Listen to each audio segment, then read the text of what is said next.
Now, in this video, what I want to talk about is why AI startups and AI entrepreneurs are choosing Latin America to hire their engineering team. And I believe there's three main reasons. Number one, it's time zone.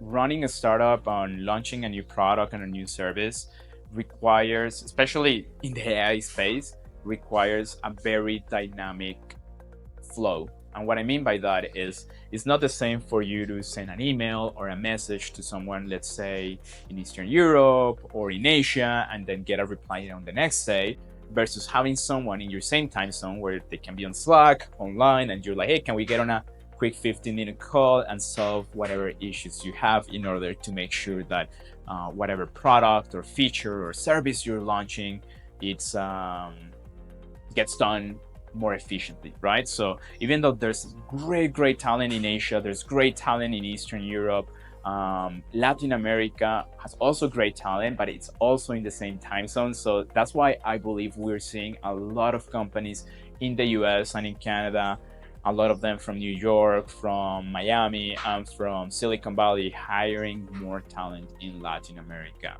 And number two, and I think this is one of the more interesting reasons, is because what has happened in the past decade, a little bit longer than that, we've had a lot of VCs from the US, from Silicon Valley, betting in Latin America. And we've had a lot of founders also getting experience in Silicon Valley, in New York, in Toronto, in really big tech hubs in the US, and moving back to Latin America to launch their startups. So it's been an interesting trend because you see a lot of Latin American founders, really great experience in the US, and they were able to identify some of the big issues that we have in Latin America. They were able to raise capital in the US, bring that capital in LATAM, and start launching and building different types of businesses. And what I think that that has done for the region is that our talent has been able to adapt or follow or start learning more about the US culture for in the areas of tech entrepreneurship. So, for example, I actually live in a city called Pereira, Colombia. We've had, even though a lot of people haven't heard of this city, we have one startup that actually went to YC, for example, and we have a handful of startups here in Colombia that have gone to YC, and then they come back to Latin America to launch their business. And I think what that's done is that the talent that we had have gained an experience that is very similar to the one that you would have gotten if you worked in the US. So a lot of founders working in the US who may not be Latin Americans are seeing this benefit, and they're like, well, if I can work with a front end developer for, say, $5,000, $6,000, they understand the dynamics of Silicon Valley, or they understand the dynamics of the tech sector in the US. And then I don't have to pay, let's say, $15,000, which is probably what I would have to pay if I hired someone in the US. And this helps them reduce their burn, reduce their equity dilution, and really launch faster whatever vision they have for this new era of AI products and AI agents. So I say the number one is the time zone. By number two is that we've seen great talent from Latin America move back from the US to this region.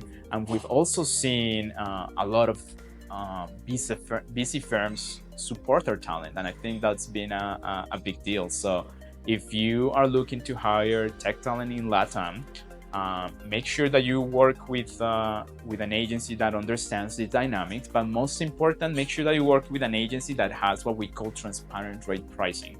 And what I mean by that is that there are many great agencies that will find really amazing talent in Latin America, but a lot of them will not disclose how much of the payment you make goes to the candidate. So let's say, for example, if you pay $8,000, they may pay $4,000 to the candidate, and then they pocket the other $4,000, which is a lot. if you think about it, because what you want is that most of the payment you're making goes to the candidate doing the job. So what we strongly recommend is that you follow or you go and work with an agency that offers transparent rate pricing. What that means is that you work with an agency that discloses how much they actually pay the candidate and how much they keep, because most of these agencies will not tell you this, right?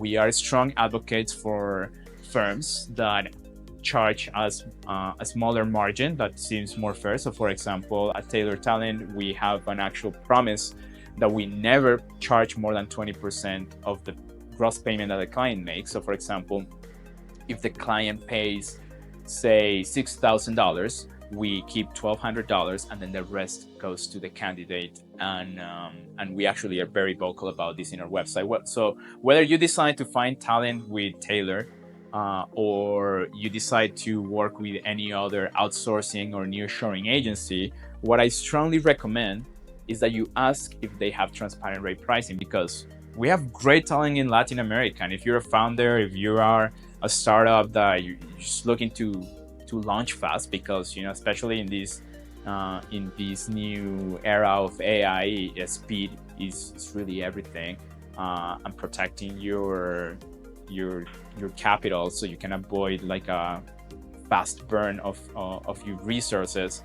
Hiring in Latam is a great idea, but you gotta be very mindful about this, because if you end up working with talent in Latin America, you have to treat the talent like they're part of your team, not like they're just an outsourced resource that you're just gonna give them the things that you don't want to do in-house. No, you're gonna hire someone who's gonna be part of your mission, of your vision, it's gonna be the exact same person as if you were working with someone in your wherever you're based. The only difference is that this person is not physically present in the US or not physically present in Canada. So that's what we've seen works the best. That's what we've seen most of entrepreneurs and startups are seeking now. So we recommend you seek for transparent rate pricing, and look into Latin America if you're in the fence, because we have great talent, and this talent has been developed in the past decade or so thanks to a lot of the new trends that have emerged from the US.